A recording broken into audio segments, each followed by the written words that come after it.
Welcome back to the official Comic Core comic book review show.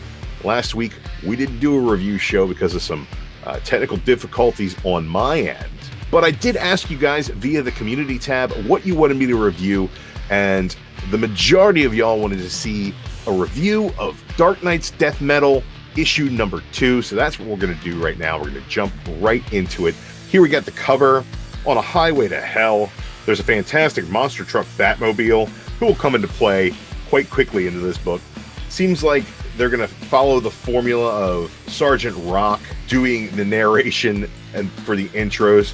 There's a really great first page here where you see the Atom as Batman. The Batum is wearing an iguana suit.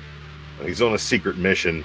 He knows that he's going to see him coming, but he doesn't see him coming because that Batmobile runs right over and squishes him right away. Pretty hilarious. I love the comedy in this book. Then some comedy that doesn't quite land. Monster Truck Batmobile is actually the Batmobeast, and they've hijacked the Batmobeast, Wonder Woman, Wally West, and Scrawny Swamp Thing. And Scrawny Swamp Thing hits him with a dad joke. The Batmobeast doesn't get it, and then they attack the Batmobeast. It's kind of dumb. But they're here, and they're in this cemetery. Wonder Woman knows that Perpetua has changed the world around, but fortunately, there are still some things that are intact the way they should be. And they go under the cemetery through a secret entrance into the Valhalla Cemetery, or the Crypt of Heroes. Guarded by magic, science, and trust, the resting place of fallen friends, protected by a rotation of trusted custodians.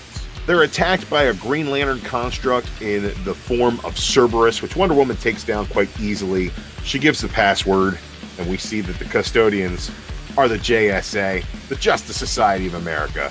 There's a touching flash-on-flash reunion, and then we realize what they're doing here, and that is Batman, as the Black Lantern, is marking the heroes that have passed via cross-referencing their power set with Jonah Hex, who's a zombie, and like basically being his secretary. It's kind of cool. Wonder Woman is like trying to get him to go along with her plan to try something new, restart the multiverse. And he's like, no, we've reached too far before, and things have always gone wrong. We get kind of an explanation of what the heck is actually going on here. Batman explains that it was him who wanted to go after the 10th metal, who wanted to go to the Forge of Worlds.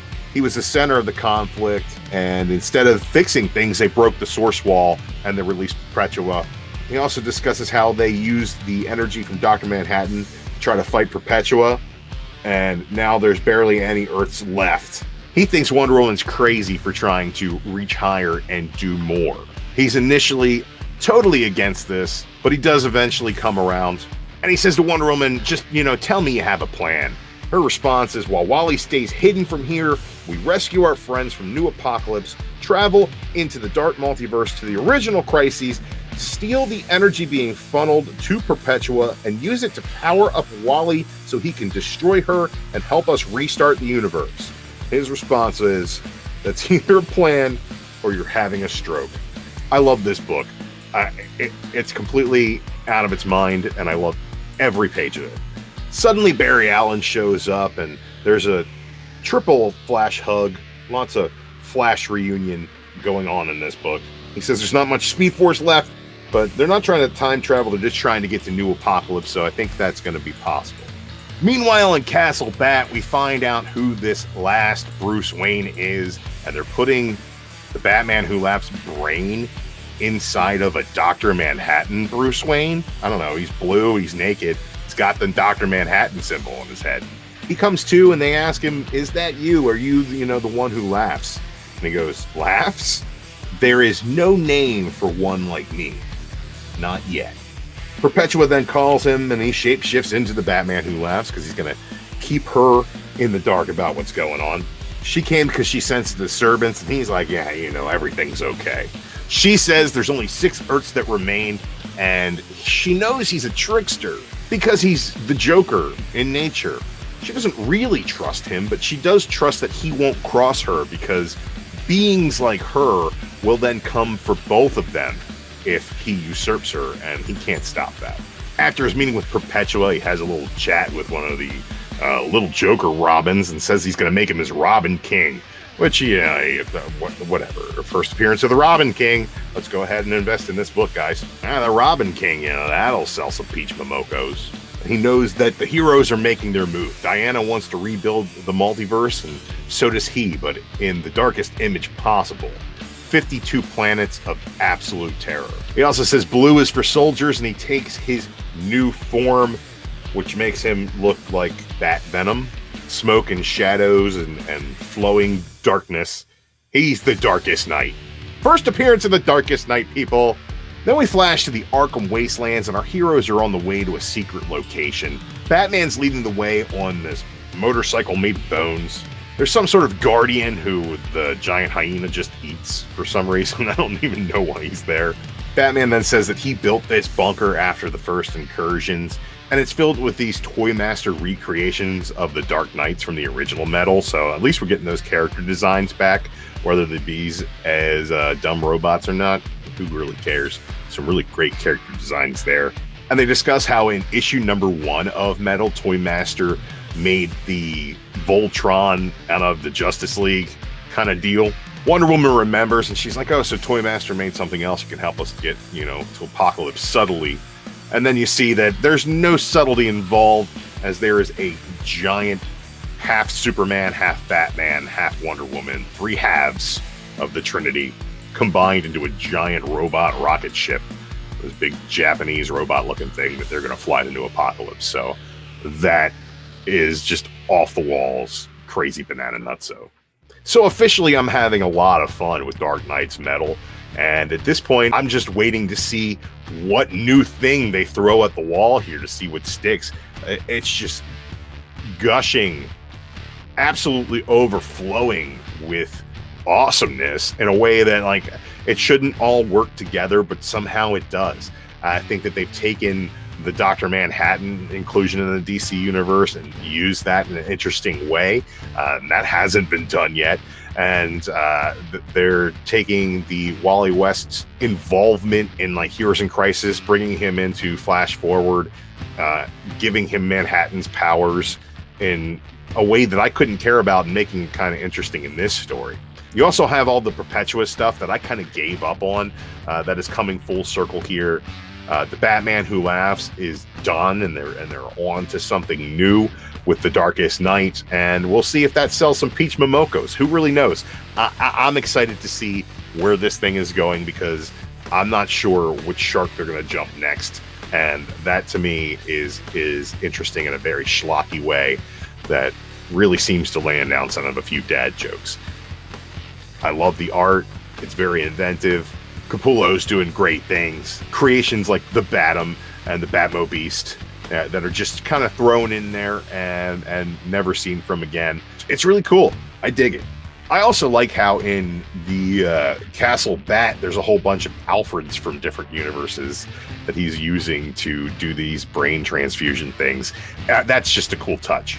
And the one drawback, I think, story-wise, is we don't learn more about what Lobo's doing, but we do see him in one little panel at the end there, so it's something they haven't forgotten about, and maybe we'll get more of that in issue 3. First appearance of the Darkest Knight, first appearance of the Robin King. Come on, man, invest. Buy a whole bunch of these Death Metal 2s, and you're going to be richer than you can ever imagine. Look at it. I mean, it's shiny. It's like money.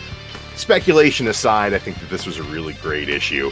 Moves the story along, introduces some new players to the board, and is really kind of breaking down what the mission of the heroes is going to be. And we can't wait to see what's going to happen with the Darkest Knight. Schlocky as all hell. It's a Fast and the Furious movie in form of a Crisis book.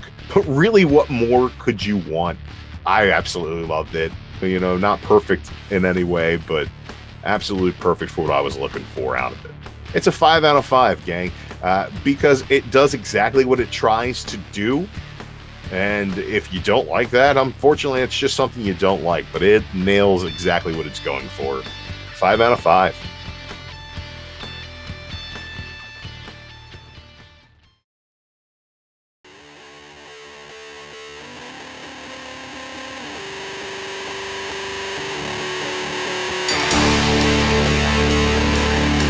So next week, July 22nd, New Comic Book Day is going to have a lot of really great things in store for you guys. Image is releasing 2 new number 1s, a spin-off of Chew entitled Chew number 1, but spelled differently, and Bliss number 1 from writer Sean Lewis, who I'm a big fan of. DC is continuing the road to Joker War with Batman 95, and also this stunning Dodson variant for Batgirl number 47 that I can't wait to get my hands on. And Marvel is going full bore with Empire, releasing Empire Avengers number 1, Empire X-Men number 1, and also Lords of Empire Emperor Hulkling number 1, along with Empire issue number 2. So that's been backed up for a little while. It's going to come streaming at us real quick now. That's just a small glimpse of what is coming out next week. If you guys want to check out the full lineup, you can watch the video of new releases coming out next week right up there. Click that card, and it's going to take you right to it. If you guys are fans of the reviews, be sure to check out our book club that we do Monday nights on Modern Men at 10 p.m. Eastern Standard Time on the Comic Core. Myself, C. Woodard19, and Comic Man Andy get together on a regular basis to review modern comic book stories. We love for y'all to read along and come enjoy the conversation live Monday nights. If that seems like it's up your alley, check out the playlist. We got tons of different reads that we've gone over and a wonderful list of topics that we've covered as modern collectors of comic books. This coming week, we're reading the first 2 volumes of Invincible from Robert Kirkman. And 2 weeks out, we're going to be doing Super Sons of Tomorrow by Peter J. Tomasi and Patrick Gleason, one of my favorite DC stories. With a backlog of over 30 great stories reviewed so far, be sure to check out the Modern Men playlist and get caught up. Be sure to follow us on all of our social media platforms, as well as join us on our Discord to keep the conversation going 24 hours a day. We're all on there chopping it up, having a good time. Don't forget to hit that subscription button and the notification bell, because the Comic Core is coming at you live all the time. We've got something here for everybody. Stick around and find out what we have that's for you.